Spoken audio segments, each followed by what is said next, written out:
abo banyeshure babona ko bari kuba ba mbere begwa n'uwo munsi mukuru, ariko rero siko vyagenze ngo kuva bitegurwa ntibigeze bagishwa inama ingene uwo munsi wotegurwa. Bavuga ko bandikiye ubuyobozi bwa kaminuza basaba ubwo burenganzira, ariko ubuyobozi bushima kwinumira. Kuri uyu wa kabiri ngo niho harungitswe udupira tugera ku 200 bisigura ko hatumiwe abanyeshure 200. Muri abo hakaba harimwo n'abaserukira abandi, ariko rero nabo ntibagiyeyo mu gihe bageze amakenga ko ari ugushaka kubacanishamwe.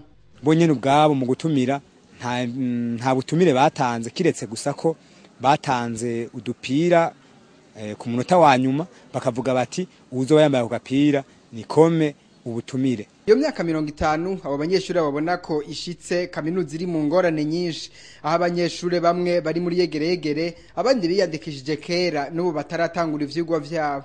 Uno munsi hariho abanyeshure bo mu gisata citunganwa rishasha ry'inyigisho za kaminuza bari muri yegeregere, uno munsi batari ngaha ngo bashobore kwitaba iryo sabukuru. Hari abandi banyeshure uno munsi bari gushobora kuba baramaze gutangura umwaka mu mwaka wa mbere, ariko gushika ino tariki bamaze hafi igice c'umwaka batarashobora gutangura.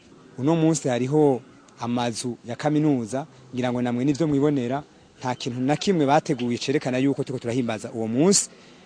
Kubisanzwe uko bimeze no mu mihana, iyo habaye urubanza, ikintu nyamukuru umuntu abanza gukora niki no gutegura ahabaye kugira ngo babanze babone yuko hariho umunsi mukuru aho abaye. Nko mu kigo cyo kumutanga nta cerekana na kimwe ko hari icyahindutse, uretse gusa ko batari mu ishure, ariko uciye imbere y'inzu basomeramwe ibitabo bibliothèque haboneka aho bugururiye uwo munsi mukuru bashitse icibutso c'imyaka 50 kaminuza y'u Burundi maze.